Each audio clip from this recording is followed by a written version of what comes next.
Kaaro. That means good morning in Yoruba.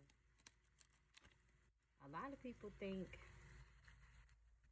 when you do things for your ancestors, when you cook for them, it gotta be so elaborate,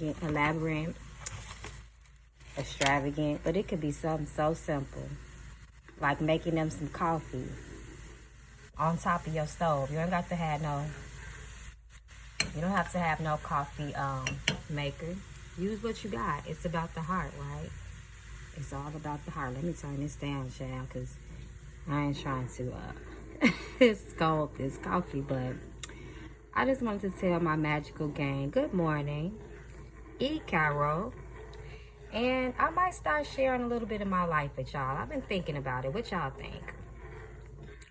And also, I have a special announcement for you guys really soon. So make sure you guys are tuning in, because I got some good things coming for the gang.